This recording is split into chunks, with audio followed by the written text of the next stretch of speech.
Good morning friends, welcome to the prelims booster session. आज का पहला टॉपिक है फॉसिल फ्यूल फेज आउट। ये टॉपिक इन्वायरमेंट के लिए इंपॉर्टेंट है। ऑयल प्रोड्यूसर्स जो हैं उन्होंने फॉसिल फ्यूल फेज आउट का जो एक प्रोविज़न डाला गया था COP 28 के ड्राफ्ट टेक्स्ट में। तो ये ड्राफ्ट टेक्स्ट का नाम है ग्लोबल गोल्स ऑन अडेप्टेशन। उस प्रोविज़न को जो है वो कम करवा दिया है, निकलवा दिया है रादर। ठीक है। तो ड्राफ्ट टेक्स्ट जो है जिसका नाम रखा गया है ग्लोबल गोल ऑन अडेप्टेशन, उसको एक तरह से स्टार्टिंग पॉइंट की तरह लिया जा रहा था कि नेगोशिएट की जाए।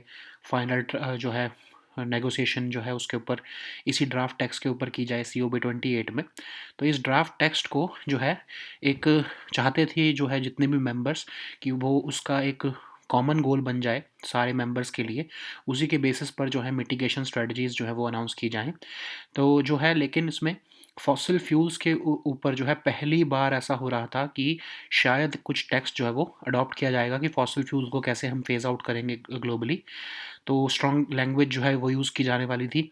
लेकिन ऑफ कोर्स जो है कुछ ऑयल प्रोड्यूसिंग कंपनीज़ जो हैं, या खासकर कंट्रीज़ जैसे रशिया और सऊदी अरेबिया, उन्होंने जो है उसको एडिट आउट करवा दिया है। लेकिन फिर भी कोल के अगेंस्ट स्ट्रॉन्ग लैंग्वेज इस्तेमाल की जा रही है, जबकि इंडिया, इंडोनेशिया और चाइना जो है वो इसके खिलाफ हैं। तो यूरोपियन यूनियन और कुछ स्मॉल आइलैंड स्टेट्स जो है वो इस ड्राफ्ट एग्रीमेंट टेक्स्ट को जो है उन्होंने रिजेक्ट किया। और उन्होंने जो है कहा कि ये इनसफिशेंट है क्लाइमेट चेंज से जो है वो डील करने के लिए। इस ड्राफ्ट में ही जो है पहली बार फॉसिल फ्यूल्स की बात की जा रही थी, जबकि वो फॉसिल फ्यूल्स जो है वो 80% जो है वो कंट्रीब्यूशन देते हैं ग्रीन हाउस गैस एमिशंस में। फिर भी आज तक कभी भी किसी भी COP में फॉसिल फ्यूल्स के बारे में डिस्कशंस नहीं की गई हैं। तो पहली बार ऐसा हो रहा था, लेकिन सऊदी अरेबिया और रशिया ने जो है उसको एक तरह से वीटो कर दिया है और उसको जो है वो इंक्लूड नहीं होने दिया है फाइनल टेक्स्ट में। नेक्स्ट हम टॉपिक देखते हैं old pension scheme. Governance economy दोनों के लिए इंपॉर्टेंट है। तो RBI ने अभी रिसेंटली एक रिपोर्ट निकाली है स्टेट फाइनेंसेस के ऊपर, और उसमें कहा है कि अगर ओल्ड पेंशन स्कीम की तरफ जो है बढ़ती हैं स्टेट्स, तो उससे ह्यूज बर्डन हो जाएगा उनके फाइनेंसेस पर। और ये बर्डन इतना ज़्यादा होगा जो कि फ्यूचर जनरेशन्स के ऊपर जो है वो बाहर डलेगा। ठीक है। तो इसके अगर हम की हाईलाइट देखें इस रिपोर्ट की, इसमें कहा गया है कि अगर सारी स्टेट्स ही जो है ओल्ड पेंशन स्कीम की तरफ मूव कर जाएंगी न्यू पेंशन स्कीम की बजाय, तो जो क्यूमुलेटिव इसका फिस्कल बर्डन होगा वो 4.5 गुना ज़्यादा होगा NPS के कंपैरिजन में। ठीक है। इसी रिपोर्ट में कहा गया है कि इम्प्लीमेंटेशन हुई है जब से GST की, तब से जो है टैक्स बेयोंसी जो है वो स्टेट्स की इम्प्रूव हुई है। टैक्स एफर्ट जो है स्टेट्स के अच्छे हैं, और इनको और अच्छे करने की ज़रूरत है टैक्स कैपेसिटी बढ़ाकर, innovative tax administration, tax reforms करके, और कुछ जैसे नॉन टैक्स रेवेन्यूज़ बढ़ाकर अपनी इनकम बढ़ाने की ज़रूरत है स्टेट्स को। जैसे कि यूज़र चार्जेस बढ़ाओ इलेक्ट्रिसिटी, वाटर और पब्लिक सर्विसेज पर, रॉयल्टीज़ और प्रीमियम जो है वो माइनिंग से जनरेट करो, बेटर फाइनेंशियल मैनेजमेंट करो पब्लिक सेक्टर यूनिट्स की। आप इनकम बढ़ाने का सोचो, घटाने का नहीं। ठीक है। रेवेन्यू एक्सपेंडिचर भी जो है उसमें भी ग्रोथ देखने को मिला है, फिर भी एज़ कम्पेयर टू जो है एक्सपेक्टेशन से जो है वो कम रहा है रेवेन्यू एक्सपेंडिचर। इसीलिए जब आपके पास पैसा पड़ा है तो कहा जा रहा है स्टेट्स को कि आप उसकी बजाय जो है कैपिटल एक्सपेंडिचर करो, जिससे कि फ्यूचर जनरेशन्स में भी जो है उसका फ़ायदा मिले। कैपिटल एक्सपेंडिचर का ये फ़ायदा होता है कि जब आप कैपिटल एक्सपेंडिचर करते हो तो उससे सिर्फ फ्यूचर रेवेन्यू ही जनरेट नहीं होता है, बल्कि उससे जो है उसी टाइम पर जॉब्स भी जनरेट होती हैं। रिपल इफेक्ट आता है इकोनॉमी के ऊपर, उससे इकोनॉमी बूस्ट होती है। जब जब आप ये जिसको आप कहते हो फ्रीबीज, अगर आप फ्रीबीज में ही फंसे रहोगे तो ऑफ कोर्स आप जो है लोगों को अपने ऊपर डिपेंडेंट बना कर रखोगे, और आपके ऊपर वो डिपेंडेंट जब अगर हो जाते हैं तो आपकी खुद की ही फाइनेंशियल स्थिति जब खराब हो जाएगी कुछ सालों में, तो जिनको आपने अपने ऊपर डिपेंडेंट रखा उन्हें आप कैसे संभालोगे। ठीक है।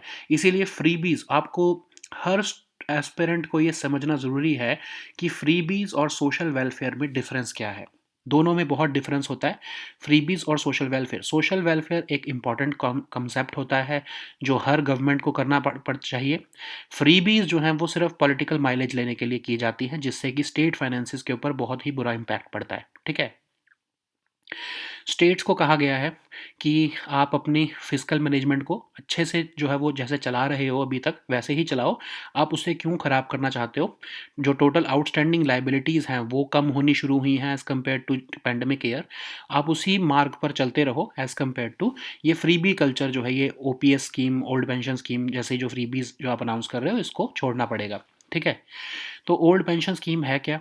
जो गवर्नमेंट एम्प्लॉयज़ होते हैं उनको जो उनकी लास्ट ड्रॉन सैलरी का 50% जो है वो मिलता है उसमें life time as a pension. तो ये एक डिफाइंड पेंशन स्कीम हो गई ना, मतलब कि जितनी भी आपकी लास्ट ड्रॉन सैलरी है उसका 50% तो आपको मिलेगा ही, और जितनी बार हाइक आएंगे डियरनेस अलाउंस में उसमें आपकी पेंशन भी जो है वो उसमें इंक्रीज़ हो जाएगी। ठीक है, सेंट्रल गवर्नमेंट ने क्योंकि इसका बहुत ही ज़्यादा बर्डन होता है, तो सेंट्रल गवर्नमेंट ने 2003 में इसको डिसकंटिन्यू कर दिया था after a long period of negotiation. सारी पॉलिटिकल पार्टीज़ को बहुत मुश्किल से जो है एक कॉमन ग्राउंड पर लाए थे, जिसमें सब ने ये रियलाइज़ किया था कि फ्यूचर जनरेशन्स के लिए और इंडिया के फ्यूचर के लिए भी ये ओल्ड पेंशन स्कीम सही नहीं है। ठीक है, कंसर्न्स क्या हैं ओल्ड पेंशन स्कीम से रिलेटेड? तो पेंशन लाइबिलिटी जो है वो अनफंडेड रहती है, मतलब कोई जो है एम्प्लॉई अपनी तरफ से तो इसमें कुछ नहीं डालता, लेकिन फिर भी पूरी उम्र वो 50% पेंशन जो है वो निकालता रहता है सरकार से। और ये होता क्या है, सरकार अपनी जेब से पैसा तो नहीं दे रही है, टैक्स पेयर का पैसा है ना, और आने वाली फ्यूचर जनरेशन जो टैक्स पे करेंगी उसका पहले ही खर्चा बंधा रहेगा उसमें से जो पेंशन में जाएगा। तो स्टेट्स जैसे कि हिमाचल प्रदेश, झारखंड, पंजाब, छत्तीसगढ़, राजस्थान जो अपोजिशन रूल्ड स्टेट्स हैं, वो क्या कर रही हैं ओल्ड पेंशन स्कीम में, वो क्यों मूव करना चाह रही हैं? क्योंकि जो नेशनल पेंशन जो न्यू पेंशन स्कीम है उसमें तो उन्हें खुद भी कंट्रीब्यूशन देना पड़ता है ना एज एम्प्लॉयज़ के साथ मिलकर। तो वो उस पैसे को बचाना चाहती हैं कि अभी हम नहीं खर्चेंगे पैसा national pension new pension scheme में जो है, अभी जो स्टेट का कंट्रीब्यूशन होता है एम्प्लॉयज़ के कंटेक्स्ट में वो हम नहीं देंगे। उसकी बजाय जो है आने वाली जो सरकारें हैं वो देखेंगी जब ओल्ड पेंशन स्कीम देने की बात आएगी तो। ठीक है, मतलब अभी अपना खर्चा बचाकर वो बाकी की फ्रीबीज में लगाना चाहते हैं, और उसकी बजाय वो ये सोच रहे हैं कि आने वाली जो सरकारें हैं वो देखेंगे, हम क्यों देखें। ठीक है, क्योंकि आने वाले अभी तो नहीं देना ओल्ड पेंशन स्कीम, अगले 20 साल बाद जब ये ओल्ड पेंशन स्कीम का जो बर्डन आएगा, तो 20 साल के बाद की जो सरकारें आएंगी उनके ऊपर ये बर्डन आएगा। अभी की तो अपना सरकार पैसा बचाना चाहती हैं, ये जो ये अपोजिशन रूल स्टेट्स हैं फ्यूचर जनरेशन्स के ऊपर जो है ये खर्चा टालना चाहती हैं। ठीक है, सोचो उस टाइम पर इंडिया की क्या स्थिति होगी, इंडिया किस लेवल पर जा रहा होगा, और अगर ये खर्चा परमानेंट बंद गया तो इंडिया को बिल्कुल नीचे खींच लिया जाएगा इस खर्चे के थ्रू। ठीक है, अब हम देखते हैं न्यू पेंशन स्कीम क्या है। न्यू पेंशन स्कीम जो है सेंट्रल गवर्नमेंट ने 2004 में इंट्रोड्यूस की थी, और ये पब्लिक, प्राइवेट और इवन अनऑर्गेनाइज सेक्टर्स के लिए भी ये स्कीम ओपन है। सब्सक्राइबर्स इसमें अपनी सर्टेन परसेंटेज जो है अपने कॉर्पस का लगा सकते हैं। रिमेनिंग अमाउंट जो है वो as a monthly pension post retirement ले सकते हैं। तो डिफरेंस क्या है एनपीएस और ओपीएस में? ओपीएस जो है वो पेंशन अमाउंट उसमें कांस्टेंट रहती है, गारंटेड रहती है। एनपीएस जो है उसमें कंट्रीब्यूशंस डिफाइंड होती हैं, आप अपना खुद खर्चा करते हो अपनी पेंशन के लिए। अब आप ये सोचो, जब आप प्राइवेट सेक्टर में काम करते हो आप ही तो टैक्स पे कर रहे हो ना, प्राइवेट सेक्टर में आपको जो है कोई और पेंशन तो नहीं देता। ठीक है, आप अपनी कंट्रीब्यूशन खुद डाल के आप अगर कोई पेंशन स्कीम लेते हो तब आपको पेंशन मिलती है। तो जो गवर्नमेंट एम्प्लॉयज़ हैं उनकी पेंशन का खर्चा हम जो है टैक्स पेयर क्यों उठाएगा?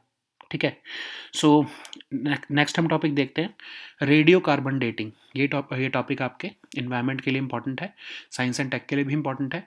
तो आर्कियोलॉजिस्ट जो हैं वो रेडियो कार्बन डेटिंग करके का यूज़ करते हुए एक ट्रू वुडन फ्रेम सैडल जो है उसका जो है एनालिसिस कर रहे हैं। ठीक है, तो रेडियो कार्बन डेटिंग है क्या, जिसको कार्बन 14 डेटिंग भी कहा जाता है। ये एक साइंटिफिक मेथड है जिससे कि एक्यूरेटली जो है ऑर्गेनिक मटेरियल की एज को डिटरमिन किया जा सकता है एज ओल्ड एज, अगर वो 60,000 साल पुराना है तो भी। ठीक है, तो होता क्या है कि कार्बन 14 जो आइसोटोप है उसका कितना डीके हुआ है उसका जो है कैलकुलेट करके एज पता की जाती है। इसको किसी भी ऐसे ऑब्जेक्ट के ऊपर यूज़ किया जा सकता है जो कि अलाइव रहा है, मतलब एनिमल हो चाहे पीपल हो प्लांट हो, पेपर भी के ऊपर भी जो है वो किया जा सकता है, लेदर, क्योंकि उसमें भी जो है ऑर्गेनिक मटेरियल रहा है ना, तो उसको जो है ऐसे कैलकुलेट किया जा सकता है उसकी एज को।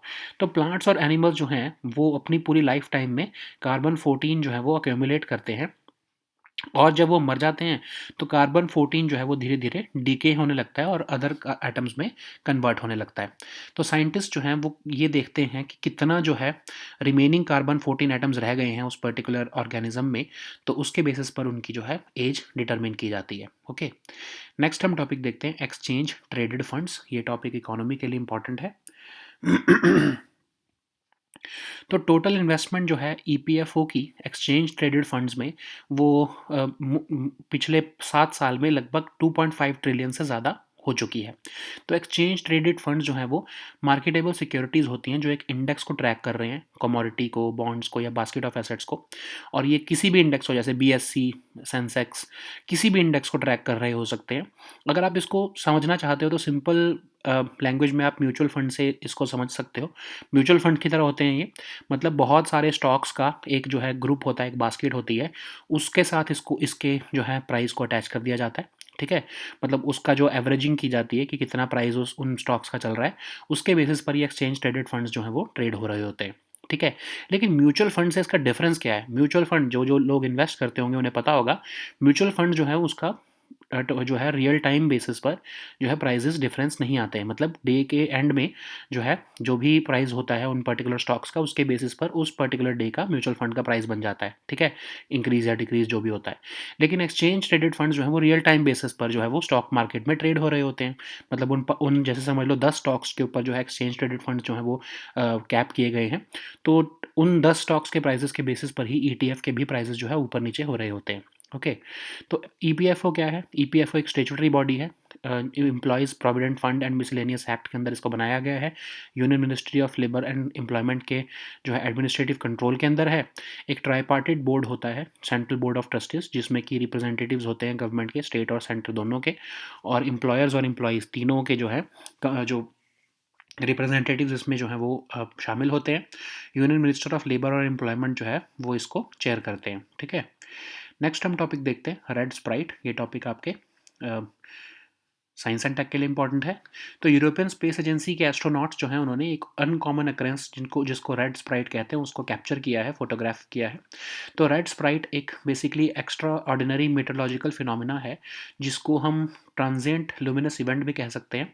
ये एक स्ट्रेटोस्फेरिक या मीसोस्फेरिक पर्ट्यूबेशंस हैं, मतलब कि जब भी इंटेंस थंडरस्टॉर्म इलेक्ट्रिफिकेशन होती है तो जो 40 से 80 किलोमीटर के ऊपर जो है थंडर क्लाउड्स के ऊपर ये अकरेंस होती है, रेड लाइटनिंग होती है। मतलब ठीक है, इसको हम देख सकते हैं अर्थ के सरफेस के बहुत ऊपर से, मतलब इसको हम अर्थ के ऊपर से तो नहीं देख सकते, इसलिए स्पेस से ही इसको देखा जा सकता है। और ये इतनी तेज़ी से होती है कि इसको लगभग मिली सेकेंड में ही होती है ये, तो इसको कैप्चर करना बहुत ही मुश्किल हो जाता है।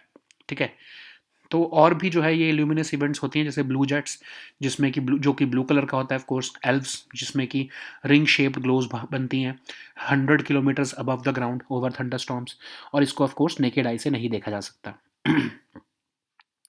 नेक्स्ट हम टॉपिक देखते हैं article 356 of Indian constitution. Polity के लिए टॉपिक इंपॉर्टेंट है। सुप्रीम कोर्ट ने रिसेंटली कहा है कि स्टेट इमरजेंसी जो है अंडर आर्टिकल 356, उसमें के जो एक्शंस होते हैं प्रेसिडेंट के, उसमें एक रीजनेबल नेक्सस होना चाहिए। ठीक है, मतलब ऐसा नहीं कि आर्टिकल 356 लगाए तो प्रेसिडेंट कोई भी डिसीजन ले सकते हैं। तो आर्टिकल 356 जो है वो सेक्शन 93 जो गवर्नमेंट ऑफ इंडिया एक्ट 1935 था उसी का ही सेक्शन 93 के ऊपर ही बेस्ड है। ये basically failure of constitutional machinery जब होती है किसी भी स्टेट में, तो गवर्नर के रिकमेंडेशन के बाद ये प्रेसिडेंट रूल लगाया जाता है। तो दो तरह के होते हैं प्रेसिडेंट रूल।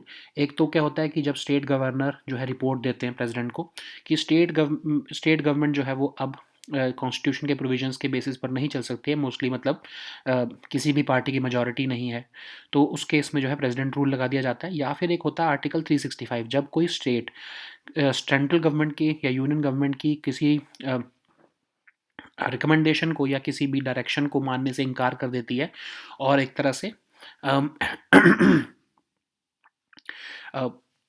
स्टेट जो है वो यूनियन के साथ जो है वो कोऑर्डिनेट करना बंद कर देती है, तो उस केस में प्रेसिडेंट रूल लगाया जा सकता है। ठीक है, तो सिंपल वर्ड्स में माने तो प्रेसिडेंट रूल का मतलब क्या हो गया कि सेंट्रल गवर्नमेंट डायरेक्टली रूल कर रही है through the office of governor.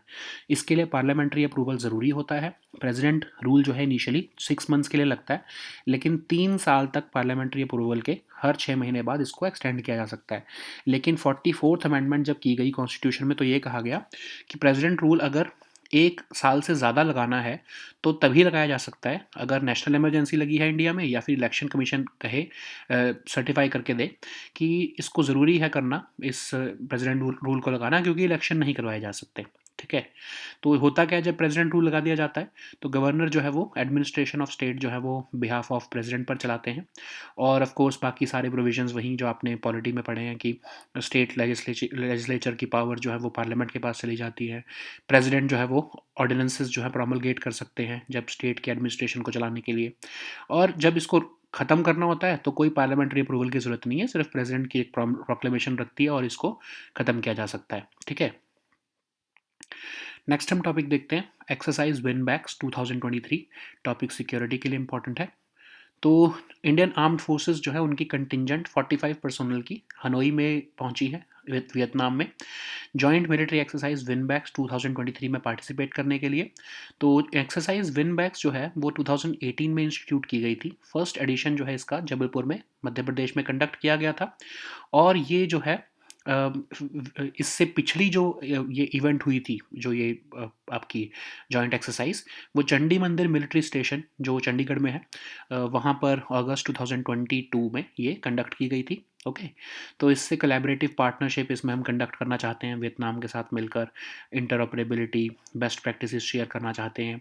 United Nations charter के अंदर जो पीस कीपिंग ऑपरेशंस होते हैं उसके बेसिस पर ये एक्सरसाइज भी की जाती है। Okay, so now let us see all these topics in English.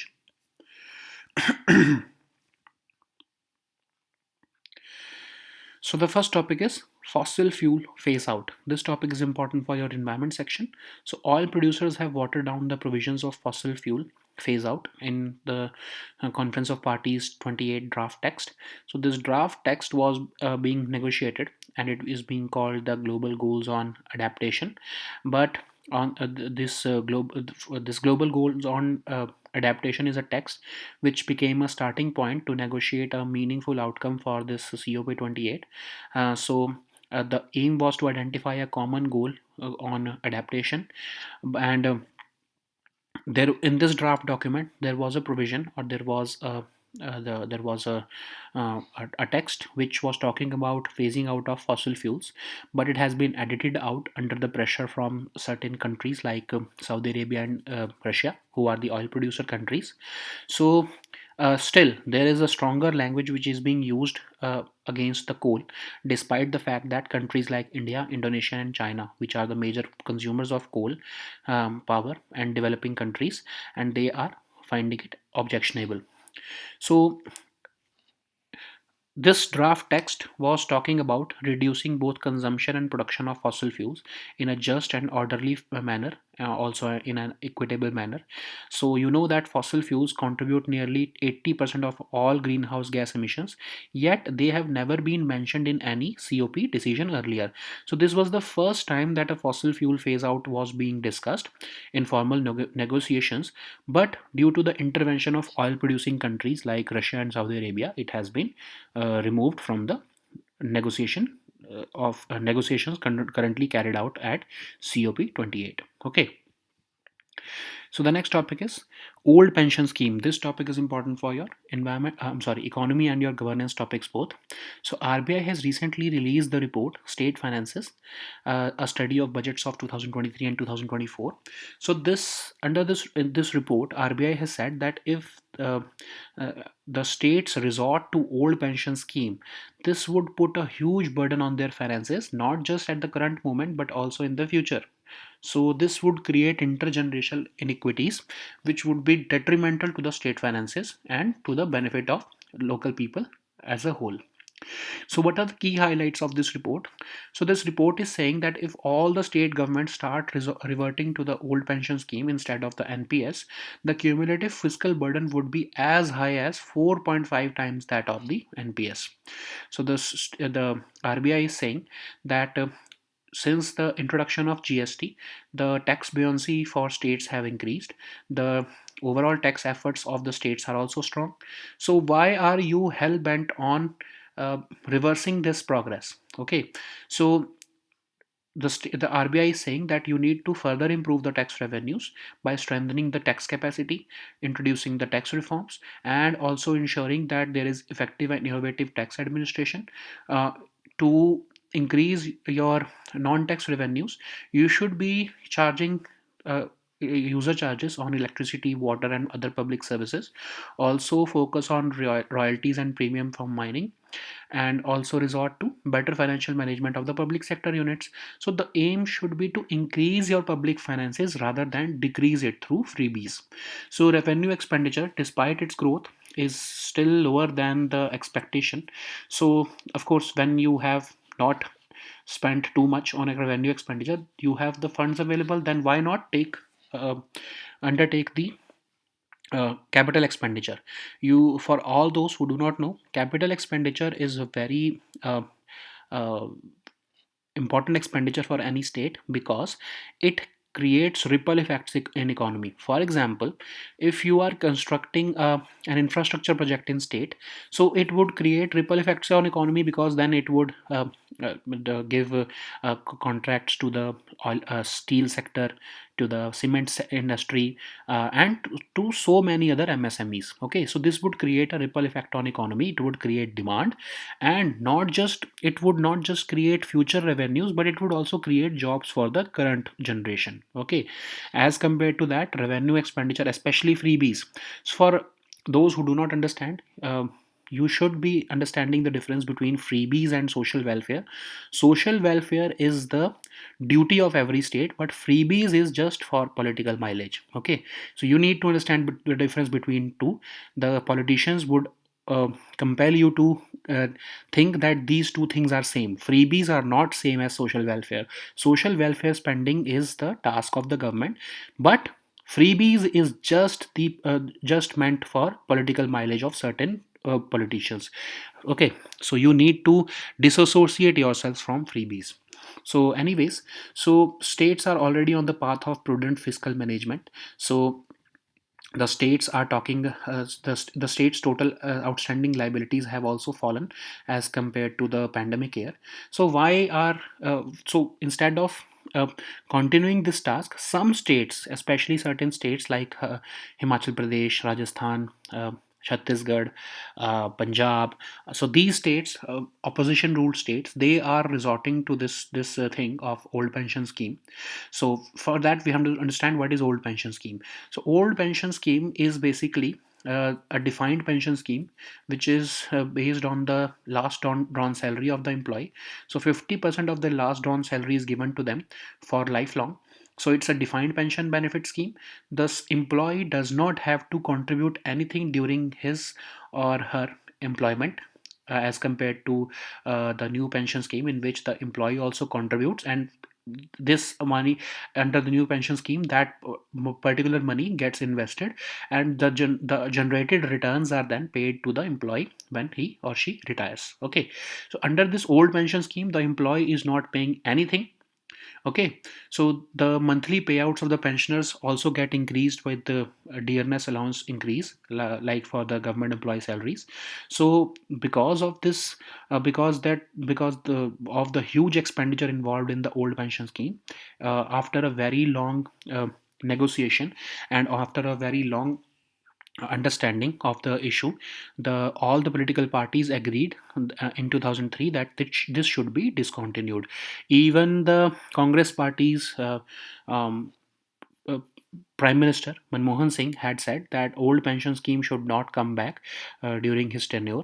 But of course, the dynamics of political parties have changed now. Okay, so anyways, what are the concerns with OPS? So OPS is basically the pension liability because it remains unfunded. No contribution is there from the employee. Only it it is basically a pay as you go scheme. It is creating intergenerational equity. Why equity? Why?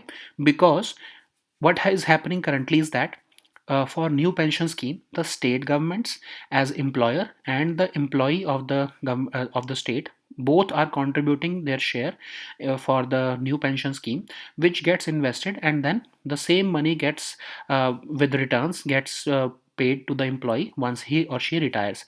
So what these states, Himachal Pradesh, Jharkhand, Punjab, Chhattisgarh and Rajasthan, are doing, they want to stop this NPS, because under this scheme they are currently they currently have to pay certain amount of money in conjunction with the employee.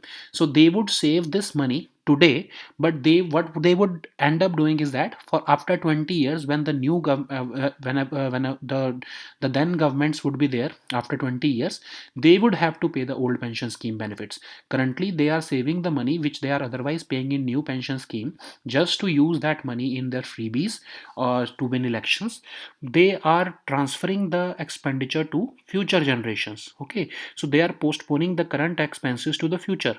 So these states are risking the unfunded pension liabilities which would get accumulated in the coming years. Okay, so what is new pension scheme? So NPS was introduced by central government in 2004, and it is open to employees from public, private, and even unorganized sectors. Subscribers take a certain amount of their salary and they invest it. They receive the certain amount of that investment as a corpus after retirement, and the remaining amount they receive as pension. So basically they are receiving their own money after retirement, but in OPS the state is paying them out of taxpayers money. Okay, so like for example, you and me, we are employed in a private sector. If we are going to pay our taxes to pay these government employees in the future. Okay, so how is that fair?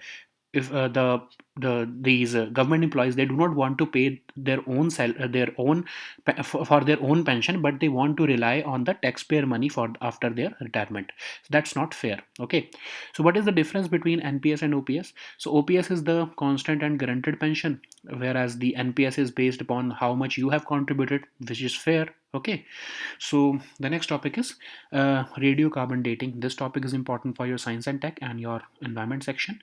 So archaeologists have used radiocarbon dating to analyze the oldest true wooden frame saddle in East Asia. Radiocarbon dating is a scientific method, which it is also called the carbon 14 dating, and it can accurately determine the age of organic materials as old as approximately 60,000 years. So this technique is based on the decay of carbon 14 isotope, and that's why it can be used on any object which used to live or which had this organic material. So like animals, people, plants, also paper, leather, all these had organic material with them, and that's why these plants and animals, they accumulate carbon 14 from carbon dioxide throughout their lifetime into their tissues. But when they die, the carbon 14 starts to change into other atoms over time, and that's how scientists used to the scientists determine how long the organism has been dead by counting the remaining carbon 14 isotopes or atoms. Okay, so the next topic is exchange traded funds.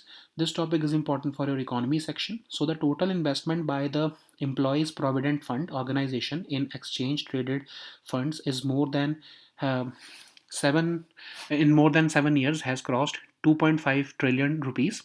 So what are exchange traded funds? So these are collection of marketable securities which track and index a commodity, bonds, or a basket of assets. So to understand it in very simple language, you can compare it them with mutual funds. So like mutual funds are also basically tracking certain stock prices, and based upon the average of those stock prices, you get the returns on mutual funds. So these exchange traded funds are also same. They're also tracking an index of stocks, or let's say a commodity or bonds or a basket of assets.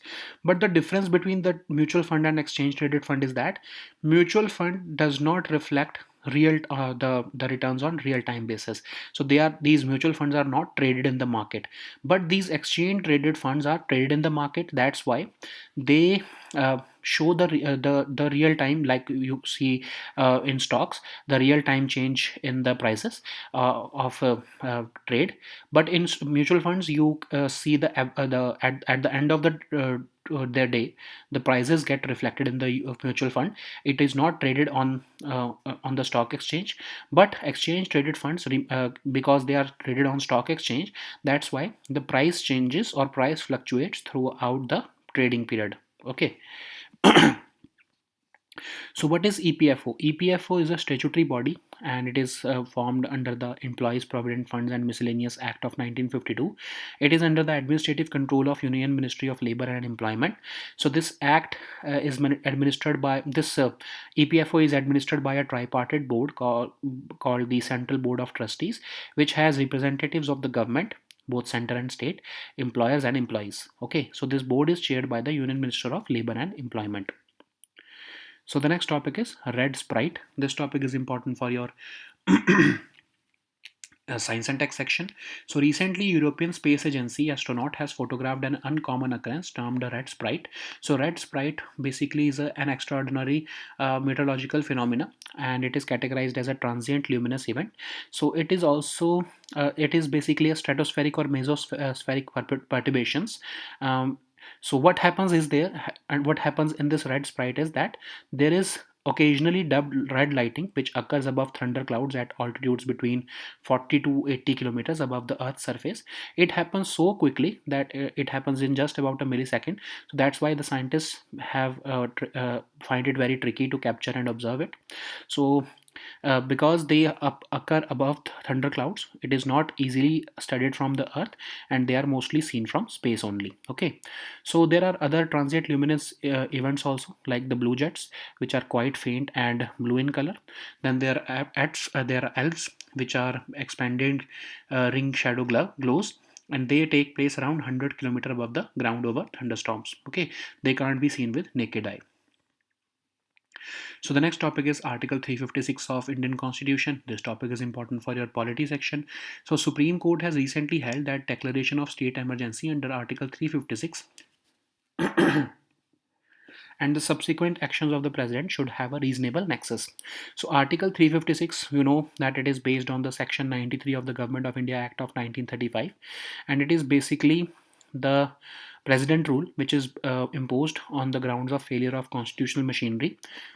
So if the president receives a report from the state governor that the state cannot carry on governance according to the provisions of the constitution, which is basically when no political party gets the majority in the state, and no political party is willing to form the government, in that case the president is advised by the governor to impose the president rule. But Article 365 is different.